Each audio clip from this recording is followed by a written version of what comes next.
প্রত্যেকদিন আমরা সকালের জলখাবার নিয়ে বড্ড চিন্তান্বিত থাকি। তারপরে আবার বাচ্চারা সকালের জলখাবারে কিন্তু রুটি খেতে একেবারেই চায় না। তো যাতে বাচ্চা বড় সকলেই খেতে পছন্দ করে, সেইজন্য আমি আজকে ভাবছি আপনাদের সাথে শসার চিড়ের পোলাওয়ের রেসিপিটা শেয়ার করি। তার জন্য ১ কাপ নিয়েছি চিড়ে। আর পোলাও বানানোর জন্য কিন্তু চিড়েটা একটু আলাদা নিতে হবে। ওই পাতলা চিড়েটা নয়। সরু লম্বা একটু মোটা চিড়ে ব্যবহার করলে পোলাওটা ভালো হবে। ভালো করে ধুয়ে আমি ছাঁকনির মধ্যে এক্সট্রা জলটা ঝরানোর জন্য রেখে দিয়েছি। তাতেই চিড়েটা সুন্দরভাবে ভিজে যাবে।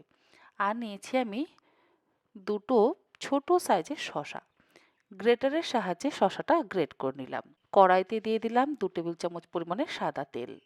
সাদা তেলের মধ্যে ফোড়ন দিয়ে দিলাম ১/২ চা চামচ পরিমাণে গোটা জিরে, ১/২ চা চামচ পরিমাণে কালো সর্ষে। তার সাথে দিয়ে দিচ্ছি ১ চা চামচ পরিমাণে ছোলার ডাল আর ১/২ চা চামচ পরিমাণে বিউলির ডাল। ছোলার ডাল আর বিউলির ডাল কিন্তু ভিজিয়ে রাখিনি। ডাল ভিজিয়ে রাখবার কোনোই প্রয়োজন পড়ে না, তবে আপনারা চাইলে ভিজিয়ে ব্যবহার করতে পারেন। ৩ টেবিল চামচ পরিমাণে দিয়ে দিলাম চিনেবাদাম, তার সাথে ২ টেবিল চামচ পরিমাণে ভাঙা কাজুর টুকরো। এবারে লো ফ্লেমে এই সমস্ত কিছুকে ভালো করে একটু ভেজে নেব। ২ মিনিট সময় ধরে ভাজা হয়ে যাওয়ার পর এর মধ্যে দিয়ে দিলাম ১০টা কারি পাতা। তার সাথে দিয়ে দিলাম কুচিয়ে নেওয়া কাঁচা লঙ্কা।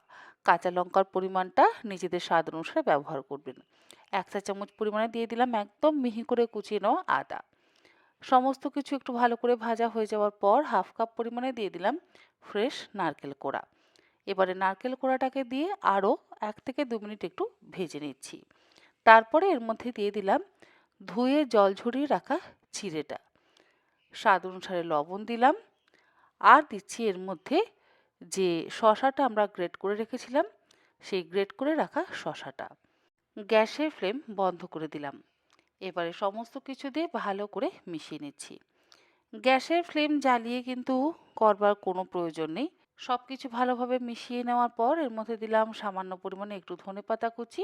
ধনেপাতা কুচি দিয়ে এবারে আবারও একবার ভালো করে মিশিয়ে নিচ্ছি। যদি আপনাদের মনে হয় তাহলে আপনারা চিনির ব্যবহার করবেন, তবে চিনির ব্যবহারের প্রয়োজন পড়ে না। একদম শেষে আমি দিয়ে দিলাম অর্ধেকটা পাতিলেবুর রস। পাতিলেবুর রসটা কিন্তু অবশ্যই ব্যবহার করবেন। খেতে ভীষণ সুস্বাদু লাগে। পাতিলেবুর রসটা দিয়ে মিশিয়ে নিয়ে এবারে গরম গরম সার্ভ করুন শসার চিড়ের পোলাও। আমরা নর্মাল চিড়ের পোলাও তো অনেক খেয়েছি। একবার এইরকমভাবে চিড়ের পোলাও বানিয়ে খাবেন, দেখবেন ভীষণ ভালো লাগবে। রেসিপিটা কেমন লাগলো অবশ্যই জানাবেন। বাচ্চাদের স্কুল কলেজের টিফিনেও কিন্তু আপনারা এটা বানিয়ে অবশ্যই দিতে পারেন। ভালো থাকবেন সকলে।